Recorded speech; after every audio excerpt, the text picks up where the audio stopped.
I'm really excited to be here in this capacity sharing about what we're learning in the wild in terms of psychedelics and the world.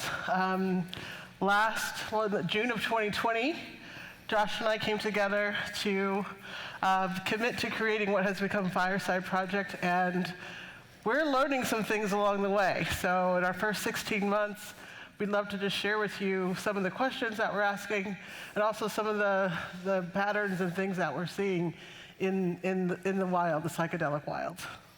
We've learned a lot in our first 16 months. We've had 5,200 conversations with people during and after their psychedelic experiences. 45% of our calls are people integrating past psychedelic experiences. 55% of our calls have been about psilocybin mushrooms. Oregonians have made up about 12% of our calls, a percent that keeps going up. And we've trained about 200 volunteers, many of whom are in this room today. If you're a volunteer at Fireside, will you stand up? There they are in the back.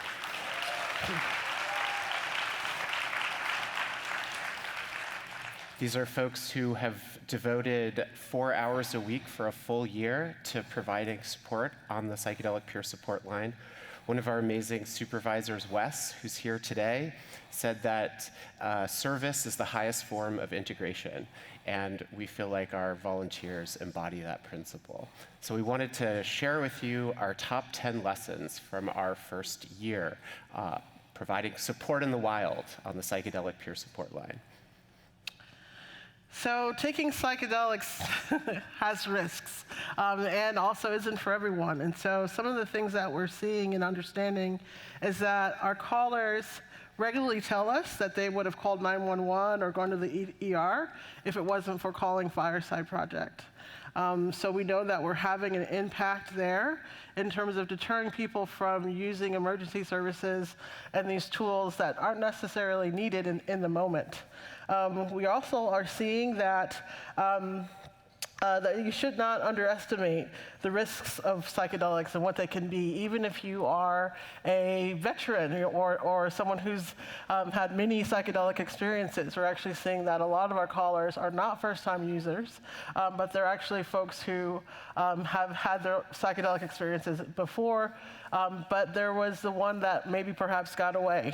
So we know that that this isn't just risky for those who are new to this, but sometimes folks need emotional support and holding regardless of how experienced they are. We also understand, are really becoming to understand how important robust public education is, particularly around helping people understand the basics and also helping us to unlearn the impacts of the war on drugs and actually understanding what it is and how insidious it has shaped our narratives about our relationship to drugs and psychedelics. So the second lesson that we've learned on the support line this year is that peer support works, and it needs to play a foundational role in the psychedelic ecosystem. Peer support means using your own lived experience to benefit others who are going through a similar experience. And peer support works in innumerable contexts, whether it's Alcoholics Anonymous or military veterans supporting each other. What we've seen is that peer support is particularly powerful in the psychedelic context, because when someone reaches out to us, one of the first things that they're curious about is if we've had our own experiences. It's really hard to validate and normalize another person's experience on 2 hits of acid, for example, if you haven't been there yourself. I'm trying to get it to go. Okay. Great. And so we also understand that some things that we're seeing, and not that we're surprised, but that preparation is critical. And so again, some of our highest risks tend to be people who have not prepared adequately for their experiences, or who think that they don't need to, or folks who are going it alone. So we know that these are high-risk behaviors, and we're definitely seeing these folks calling in the line needing support. So we also understand that this is not advancing correctly. Where are we? Okay. And so, I'm sorry. So we also know that integration is something that is super important. And one of the stories I actually just want to share is about one of our first callers during the first week of the Psychedelic Peer Support Line back in April of last year. This was somebody who was referred to us, and they were looking for support and didn't know who to turn to. This person had done a bunch of mushrooms with their friends and had a really interesting and challenging reaction to that medicine. This person's friends abandoned them during the experience when it became challenging. And shortly after that, this individual was experiencing a lot of anxiety and attributed to this psychedelic experience. So for a year, this person was struggling with this experience, not having anybody to turn to. They went to their actual therapist who told them, quote unquote, you probably broke or damaged your brain and there's no help for you. So you can imagine a year later, someone who already has anxiety, struggling with that, when they reached out to us and we said, sure, we'll support this person and talk with them, just the first initial text message of, hi, yes, we're here to help. How can we help? They just said, I've been waiting for so long for somebody to listen to my story, and everybody thought I was crazy. My friends left me, my therapist told me I probably hurt myself, and it just means so much that you're saying yes to just speak with me. And so we were able to talk with them at length and listen to their story and to reflect to them that it was normal and that they're going to be okay and that that there's tools for them and support. And we connected them with their local psychedelic society, which they didn't know existed. And so it's important to understand why the support line is important. What we're learning is we are not just a bad trip hotline. We're also here to support people after their experiences and move them toward resources to help them in their integration process. And without those tools, psychedelic experiences can be quite dangerous and risky. So we're really learning the importance of integration and teaching people about those tools and how to access more practices for that. Yeah, another way of saying that is integration is harm reduction. We've actually had a substantial percent of our callers say that they would have called 911 or sought emergency services during their integration process if they had not learned about Fireside Project. So another really important lesson that we've learned about psychedelics in the wild is that the way that we as a psychedelic community talk about psychedelics matters. It's important that when we're talking publicly about psychedelics that we provide a balanced view of the risks and benefits of psychedelic experiences. They're not for everyone. They require respect and rigorous preparation. They require us to do hard and deep work. They don't work like aspirin, where you take it and your headache goes away.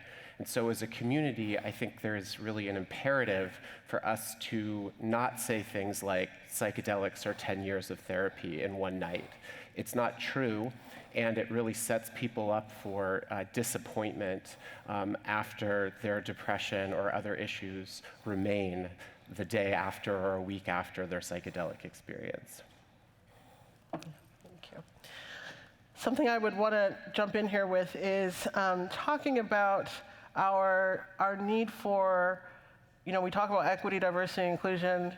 These words sometimes get a little tiresome for me because we kind of throw them around a lot. And so when we were forming Fireside Project from the very beginning, we knew that it was important for all people to be welcome, to be represented, to have access, and to understand that it is normal to want to desire support during and after their experiences. And so we were able to start an equity initiative earlier this year. And the fruits of that is that we have been able to bring on, as a part of our volunteer community, over 40 people who come from communities that have been decentered and marginalized in the United States at the very least. And those communities that we centered on this year were the BIPOC communities, transgender communities, and military veterans. Often knowing that these communities often have the least resources and access and are often stigmatized. And our vision and dream was to be able to have anyone who calls from those communities on the line to easily ask to speak to someone from those communities to process or integrate their psychedelic experiences with. Because we know that representation matters and that there are certain situations and content that you feel safer and more at ease to speak with someone if they share that lived experience with you. And so we've been able to receive calls from all of these communities on the line so far, and it has been tremendously impactful for the callers who reach us to be able to speak with someone who shares that part of their identity. We've had transgender callers call in, military veterans, and folks from across all of the BIPOC communities. And I remember getting the note that we had our first transgender affinity caller call in, and actually I cried because it didn't exist, right? That's such a big thing about this entire project is like, one day there was no psychedelic peer support line ever. And then at a flip of a switch, here was this amazing resource that was free and confidential for all people to access.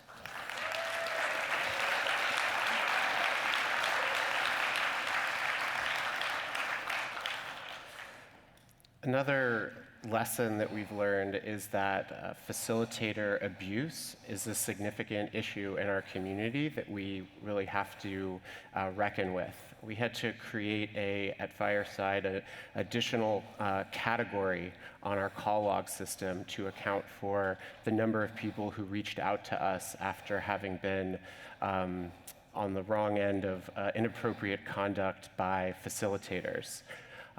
And they really had nowhere else to turn but for us.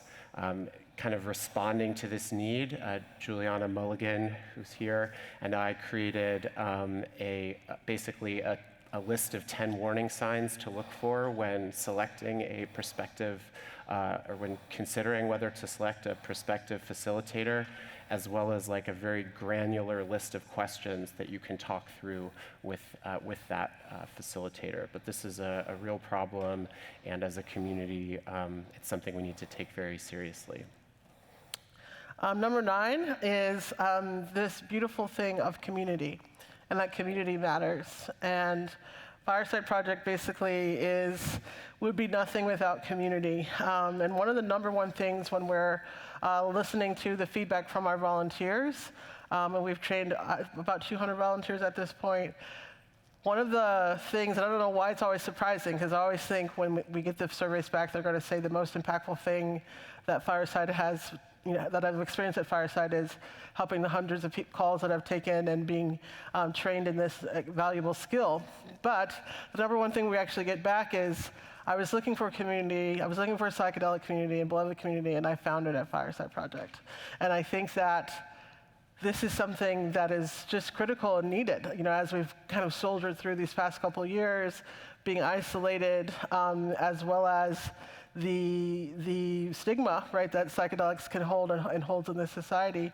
Being able to find true community where people get it, where you're not judged, where you're supported, and where you're also holding space and giving this service back is super valuable.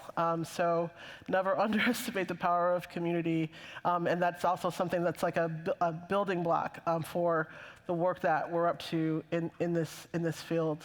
And we stand on the shoulders of giants in terms of we're learning also about community. It's not recreating the wheel, right? It's about strengthening it, sharpening it, and making it more innovative. And so, we look to, Zendo Project and MAPS and what they've done for psychedelic peer support over the past 30 years and 15 years.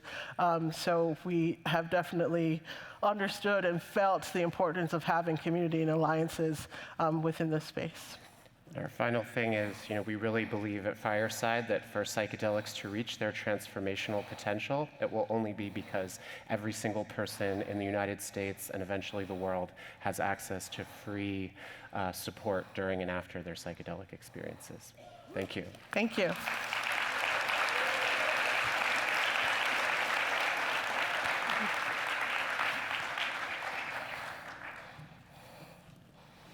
Thank you both. Okay, for the second half of this panel, we're now going to hear from Dr. Christian GREER, who's a professor at Stanford University in the American Studies Department. Dr. J. Christian GREER is a scholar of religious studies with a special focus on psychedelic spirituality. His forthcoming book, Angel-Headed Hipsters, Psychedelic Militancy in the 1980s North America, Oxford University Press, analyzes the growth, diversification, and expansion of psychedelic culture within fanzine networks in the late Cold War era. He is currently director of the History of Hermetic Philosophy's Summer and Winter School, hosted at the University of Amsterdam, and a lecturer at Stanford University. Christian GREER, thank you and welcome.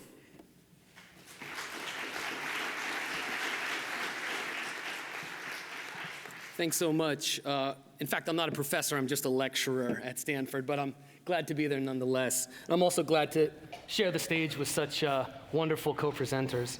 All right, well, let's get into it. What I want to do today is give an overview of the incredible richness and diversity the richness and diversity of psychedelicism in North America, especially after the 1960s and up to the present day. This can help us rethink current ideas about what is often referred to as the psychedelic renaissance. To be more specific, today's talk will focus on the movement of spiritual fellowships that developed in post-war America, which heralded LSD, or acid, as the key to humanity's salvation.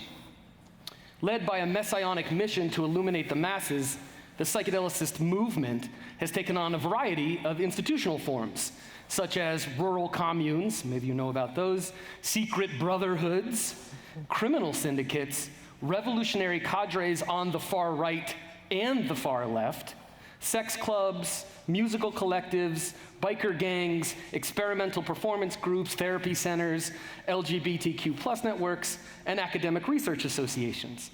It's a pretty vast array. More to the point of this conference, the history of these psychedelicist groups represent a lost archive of material that offers invaluable information to people working in and around the field of psychedelics today. You want to talk about containers, these fellowships give an array of containers that could be used for psychedelic trials. Okay, press the button. Boop. All right, my presentation in a nutshell. In the first part, I'll provide a brief overview of the psychedelicist movement. And in the second part, attention will focus on the way in which the war on drugs has prevented us from understanding this movement, even today. Now, before progressing, let me lay out my agenda as a historian in terms that are absolutely unambiguous.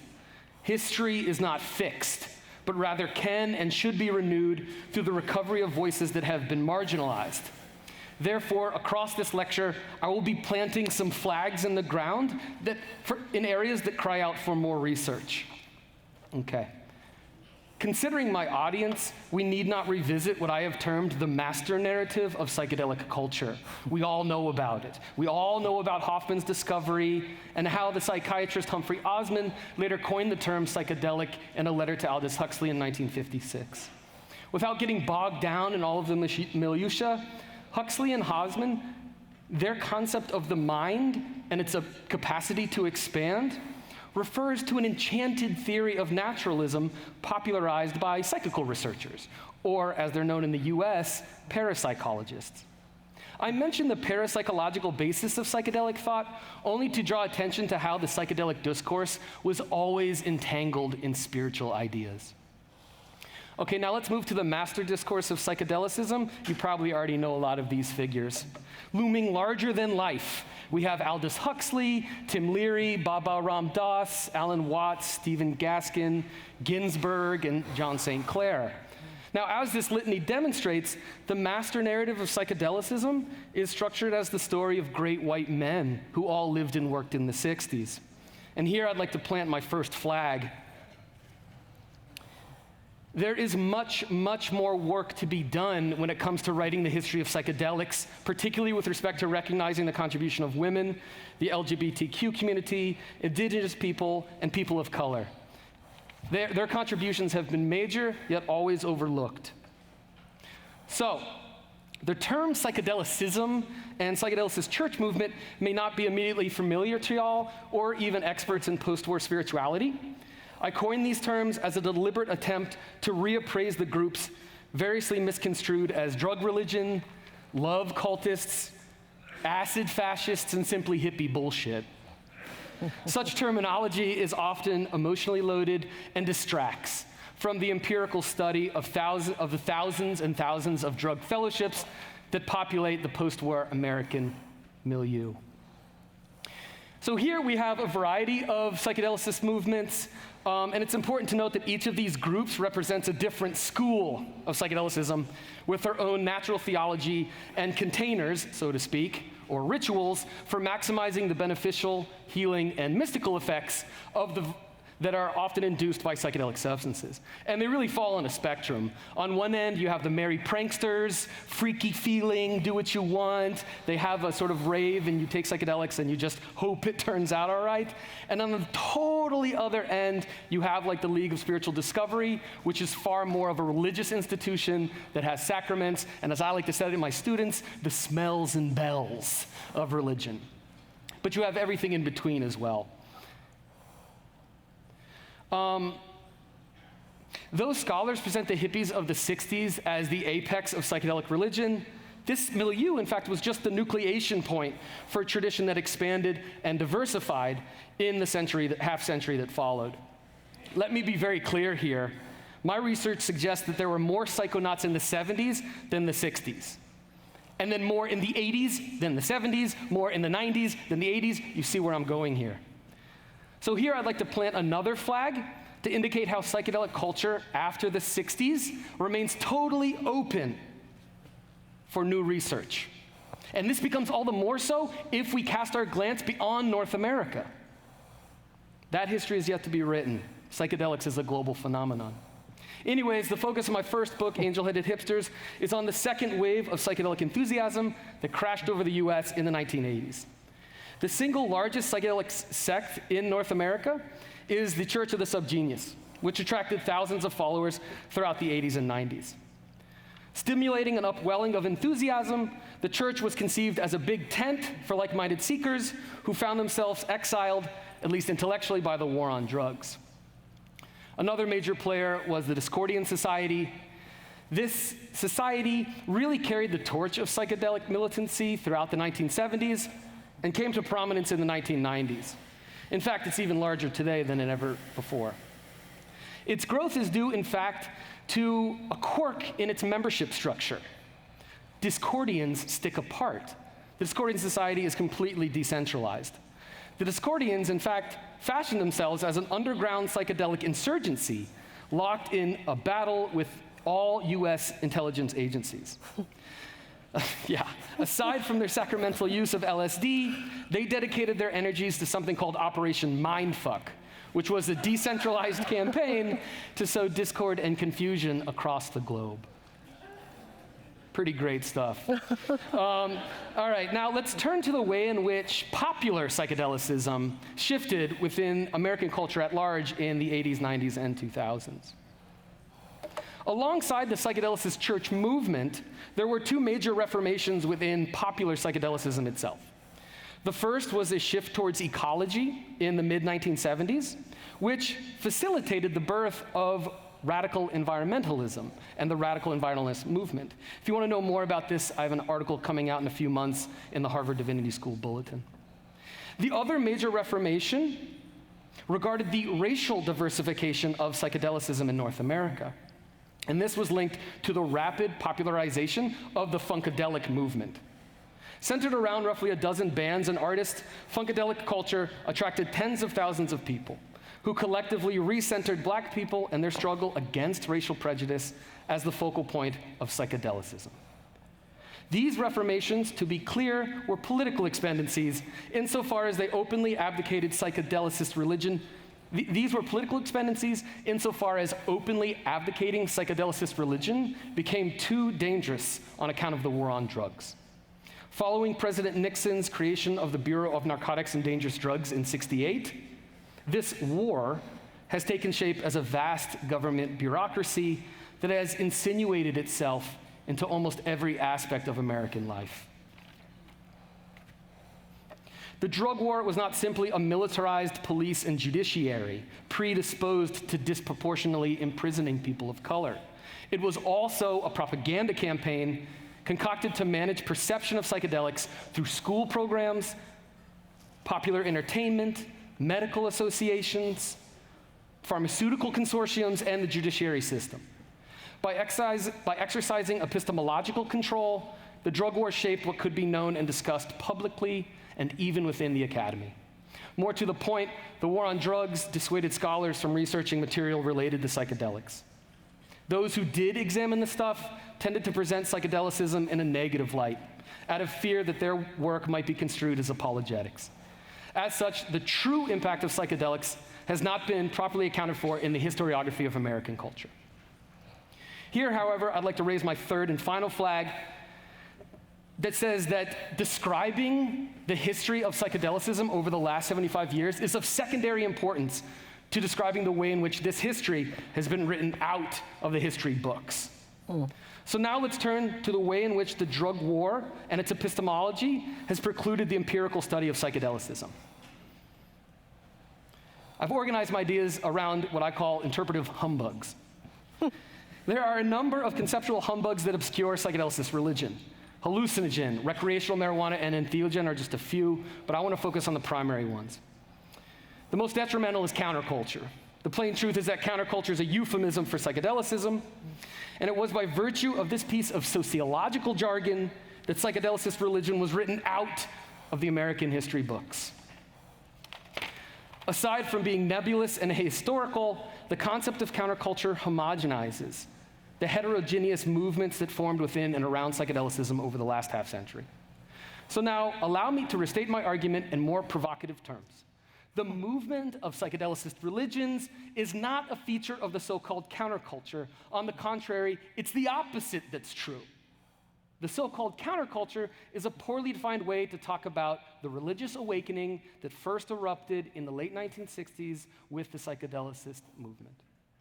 I should add that whereas the term counterculture limits the scope of my analysis, I hope terms like psychedelicism and psychedelicist provide a more empirical foundation for doing this research.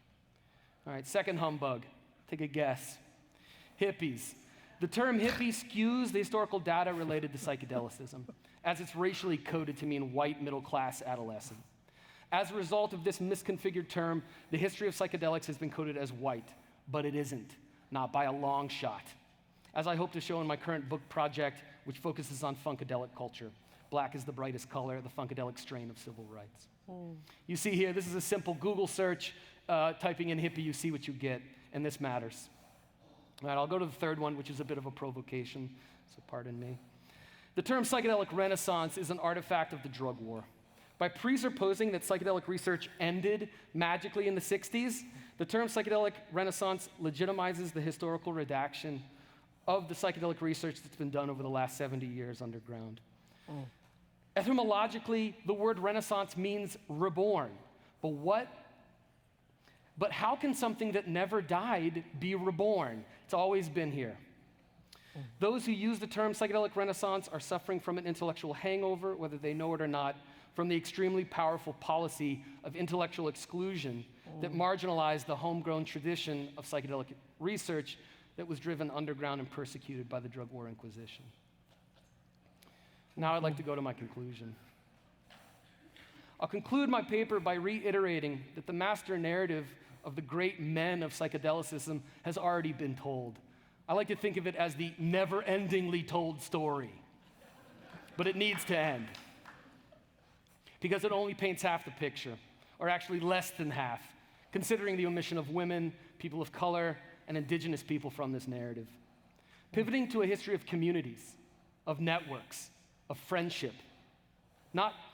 By pivoting to a history of communities, networks, and friendships, we can access the way that psychedelics acted as a dynamic social force in the last half-century. Thank you so much for your time.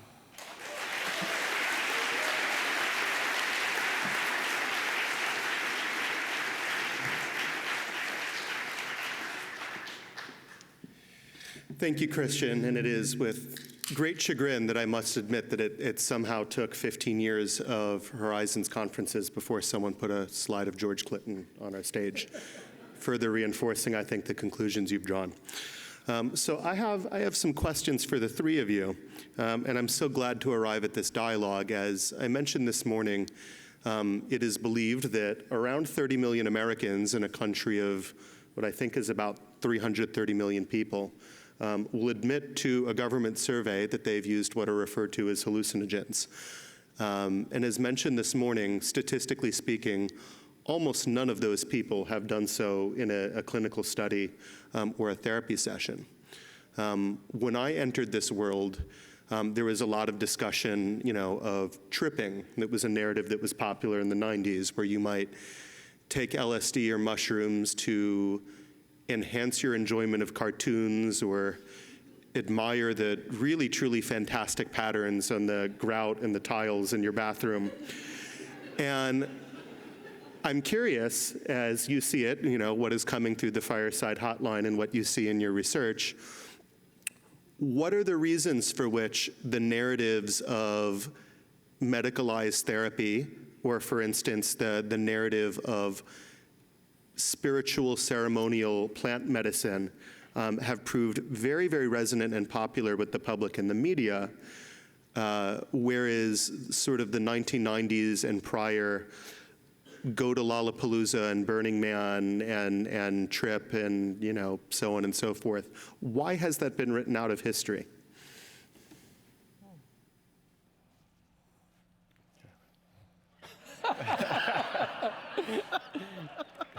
I could give it a shot. Yeah, that sounds good. I'm under the impression that when I do attend conferences with other historians, I really confront the fact that there was a intellectual prohibition against studying this stuff. And this was expressed through the most insidious means necessary. It wasn't, you were disciplined for researching it. You wouldn't get put up for tenure. Your stuff wouldn't get published because the assumption was that you were secretly a booster. That secretly you were somehow plotting to turn everyone on. And of course, that's not the case. And as a result of people who would have researched this stuff not researching it, a lot of the terms we have come to use to describe the past are inaccurate. And worse than inaccurate, they really silence so many of the people that did so much important work. And in fact, I consider that to be an egregious sin. And so if I can do anything as a historian, it's bring these people back into the narrative and refocus the story of psychedelics on indigenous people, people of color, LGBT community, really the people out there. You know what I'm talking about? Real society, instead of what passes for history in history books. Yeah.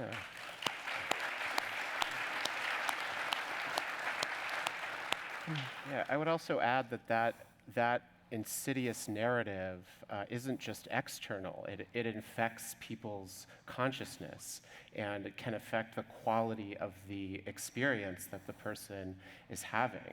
If you, like me, grew up as a child of the just say no culture of the 1980s, those messages, at least during my first few psychedelic experiences, were there and really could cause a sense of paranoia, or could cause the feeling like HANIFA described with our first caller, of being concerned that we were damaging our brains. And so I think the process of deconstructing and eliminating the narrative of the war on drugs is not just external, it happens within each of us. And would you say that, I don't know how you triage or record data, but are you getting phone calls from people who, for instance, took psychedelics to perhaps enjoy cartoons or the grout, situation in their bathroom, and wind up in a place they did not expect?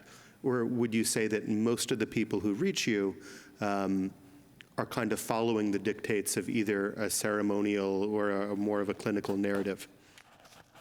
I think the bulk of people who reach out, well, there's a mix. I think many of the people who reach out to us are those who have learned about psychedelics from popular media, where there is, I think, a significantly distorted description of how psychedelics actually work. There's the idea that you take mushrooms and your depression is going to go away, and you don't actually have to do hard work. And those people are in a really difficult spot. If you take 5 grams of mushrooms without preparing, without knowing what you're getting yourself into, and you have an ego dissolution experience, the process of reconstituting your ego, especially if you're alone, can be terrifying and even dangerous. And a big part of what we do when people reach out to us in those circumstances is just to validate and normalize the experience. This can be a normal part of the aftermath of a psychedelic experience, and now is the time when you can really explore what the lessons of that experience might have been. Hanifa, I have a question for you.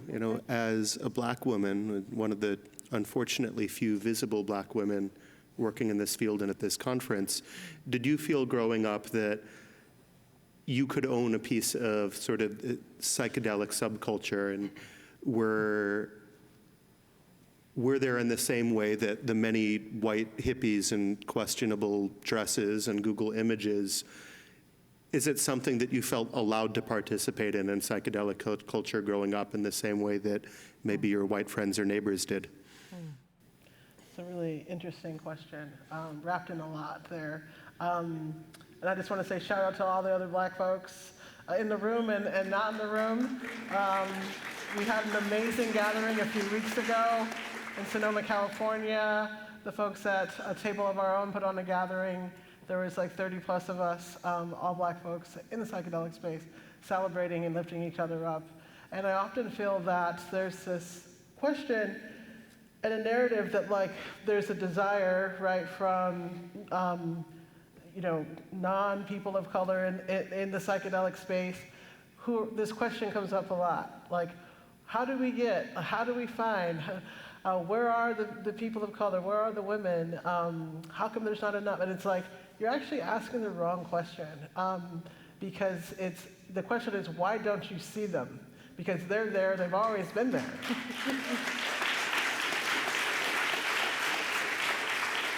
And there's no monolith. People have different politics and views. There are some people who are I'm doing this work for my people, and I have no desire to work with people who will repress us for 400 years.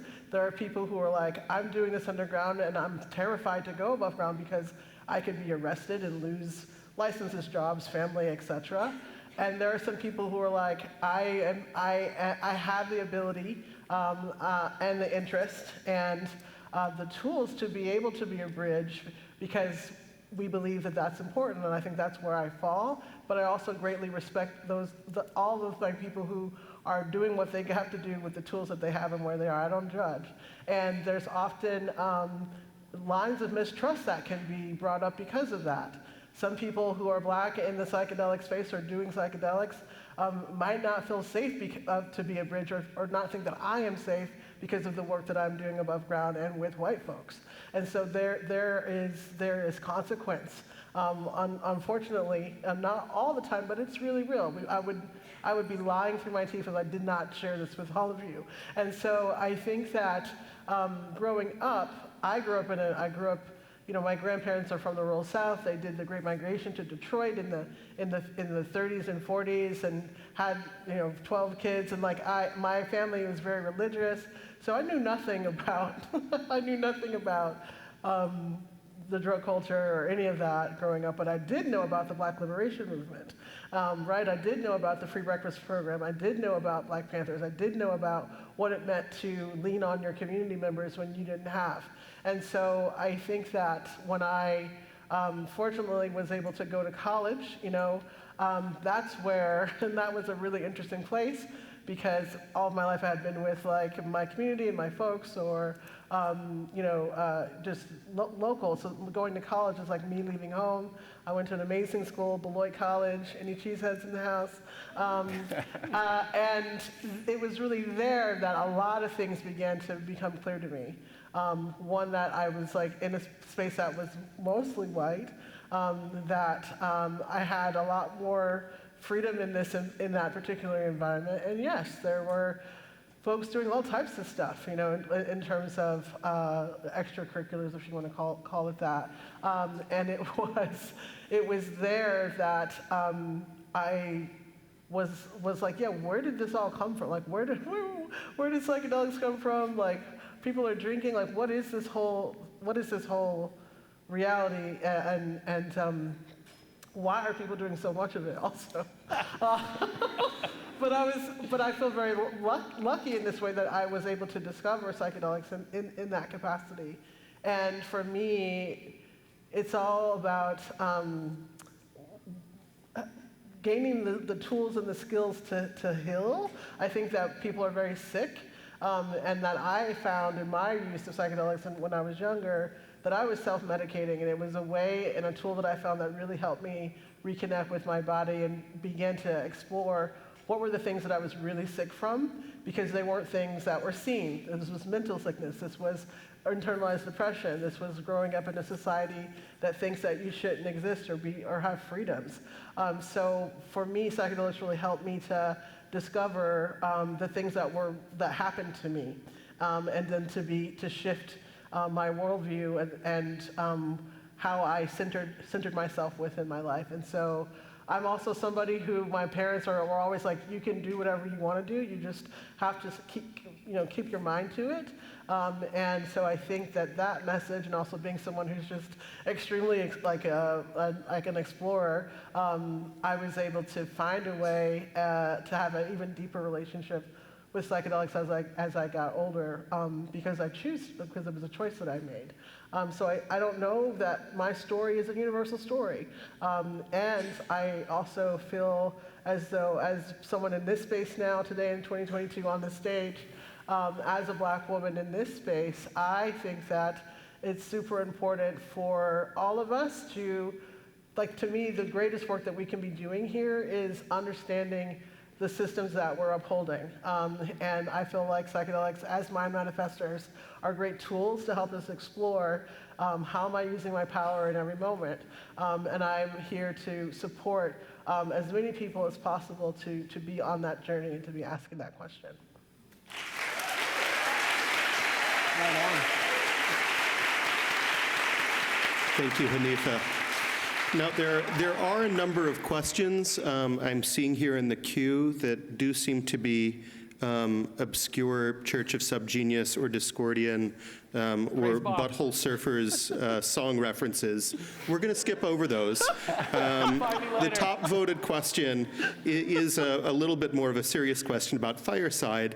And the question or combined questions are, how do you handle emergency calls that may exceed the scope or confidence of the people on the support line? And there's additionally a question about things such as mandatory reporting. Is there ever a situation in which someone calls Fireside and then for some reason you might call either law enforcement or emergency medical support without explicit consent? So on the mandate, those are very good and complicated questions, and we have multiple hours. Don't you wish you were talking about the Butthole Surfers? I do. I really do, instead of mandatory reporting. Mandatory reporting is a tricky topic because the laws of mandatory reporting vary state by state, and we actually don't know where our callers are located. We haven't had a call yet where mandatory reporting rules have been implicated, but our policy would be that if a call like that did come in, we would basically do if we knew where the person was located, and if one of our volunteers or supervisors or Fireside itself was a mandated reporter, then we would do our duty and follow the law. Regarding emergency services, this is another extremely tricky topic. I think there are generally two categories of emergency services type calls. One is people who may be suicidal.